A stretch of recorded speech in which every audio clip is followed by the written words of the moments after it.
अगली रात रिया दिल में डर लिए उसी कमरे में वापस आई जहां आईना टूटा था। दिल धड़क रहा था पर क्यूरियोसिटी ने उसे रोका नहीं। टूटे आईने के टुकड़े अब भी जमीन पर बिखरे थे, चमक रहे थे जैसे उनमें कोई रोशनी बाकी थी। रिया ने झुककर एक टुकड़ा उठाया और उसमें उसकी नानी का चेहरा नहीं बल्कि एक अनजान लड़की का चेहरा दिखा। पीले चेहरे वाली, आंखों में कालापन और होठों पर एक ठंडी सी हंसी। रिया!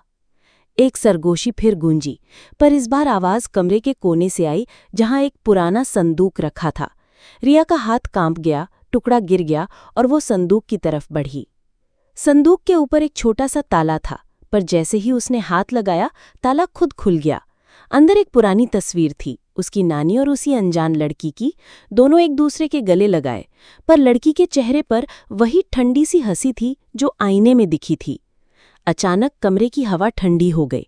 रिया ने पीछे मुड़कर देखा तो टूटे आईने के टुकड़े खुद से जुड़ रहे थे। एक नया आईना बन गया और उसमें अब सिर्फ वो अनजान लड़की थी, रिया के पास खड़ी, उसके कांधे पर हाथ रखे।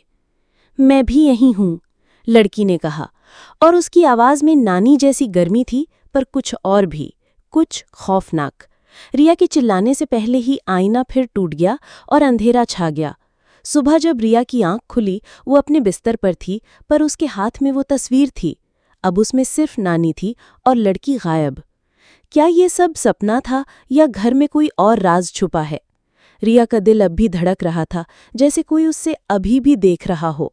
उसने तस्वीर को गौर से देखा। नानी का चेहरा वही प्यारा पुराना सा, पर लड़की का गायब होना उसके मन में एक नया सवाल छोड़ गया।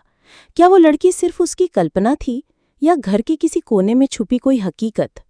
रिया ने तस्वीर को वापस संदूक में रख दिया, पर उसका मन उसे बार बार उस पुराने कमरे की तरफ खींच रहा था। अगले दिन रिया ने अपनी छोटी बहन अन्नू को ये सब बताया। अन्नू, जो हमेशा से थोड़ी सी डेयरिंग थी, बोली, दी चलो उस कमरे में दोबारा देखते हैं, शायद कुछ और मिले। रिया के मन में डर था, पर अन्नू की हिम्मत देखकर वो मान गई। दोनों बहनें उस कमरे में वापस आईं जहां अब आईना फिर से टूटा हुआ था, जैसे कल रात का कुछ हुआ ही ना हो। जमीन पर बिखरे टुकड़े अब भी चमक रहे थे, पर इस बार उनमें कोई चेहरा नहीं दिख रहा था, सिर्फ एक अजीब सी रोशनी जो हर टुकड़े में पलट रही थी। अन्नू ने एक टुकड़ा उठाया और हंसने लगी। दी, ये तो बस शीशा है, इसमें क्या डर? पर उसकी बात खत्म होने से पहले ही कमरे में एक ठंडी हवा चली और संदूक के पास एक अजीब सी खटपट सुनाई दी। रिया ने अन्नू का हाथ पकड़ा और कहा, ये नॉर्मल नहीं है अन्नू, चलो यहाँ से। पर अन्नू ने जिद की, एक बार संदूक खोल के देखते हैं, शायद कुछ और मिले। रिया के मना करने के बावजूद अन्नू ने संदूक खोला। इस बार उसमें तस्वीर के अलावा एक पुरानी डायरी थी जिसका कवर चमड़े से बना था और उस पर किसी ने सुमन लिखा था। रिया को याद आया उसकी नानी ने एक बार अपनी कोई सहेली का जिक्र किया था जिसका नाम सुमन था, पर उसके बारे में ज्यादा कुछ नहीं बताया। अन्नू ने डायरी खोली और पहला पेज पढ़ते ही उसका चेहरा सफ़ेद पड़ गया। दी, ये देखो, ये लिखा है, मैं यहाँ से जाऊंगी नहीं, ये घर मेरा है और जो भी आएगा उसे भी अपना बनाऊंगी। रिया ने डायरी हाथ में ली। हर पेज पर लिखा था सुमन का गुस्सा, उसकी खुशी और उसकी एक अजीब सी बात, मैं आईने में जिंदा हूँ, जो मुझे देखेगा वो मुझे छोड़ नहीं पाएगा। रिया के हाथ कांपने लगे। अचानक कमरे में एक आवाज गूंजी, रिया, तुम मेरी हो। ये वही ठंडी आवाज थी जो उसने पहले सुनी थी। अन्नू चिल्लाई, दी ये क्या था? पर रिया ने उसे चुप कराया और डायरी के पेजेस पलटने लगी। एक पेज पर लिखा था, नानी ने मुझे छोड़ा पर मैं वापस आऊंगी, ये घर मेरा है। रिया के हाथ कांपने लगे। उसने डायरी बंद की और अन्नू को कहा, ये सुमन, शायद वो यही है।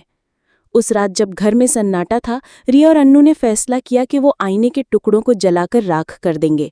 उन्होंने सब टुकड़े इकट्ठा किए और बैकयार्ड में एक छोटा सा फायर लगाया। जैसे ही टुकड़े जलने लगे, एक चीख सुनाई दी, एक औरत की जो दर्द और गुस्से से भरी थी। आग के शोलों में रिया को लगा उसने वही चेहरा देखा, पीले चेहरे वाली लड़की सुमन, आंखों में कालापन और होठों पर एक ठंडी सी हंसी। पर जैसे ही आग बुझी, आवाज गायब हो गई और घर में एक अजीब सी शांति छा गई। सुबह जब रिया की आंख खुली, वो अपने बिस्तर पर थी, पर उसके हाथ में वो तस्वीर थी। अब उसमें सिर्फ नानी थी और लड़की गायब।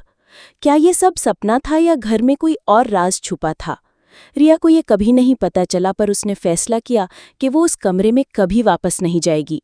घर अब शांत था, पर रिया के दिल में एक छोटा सा डर हमेशा रहा कि शायद सुमन एक दिन वापस आए और इस बार वो छोड़कर ना जाए।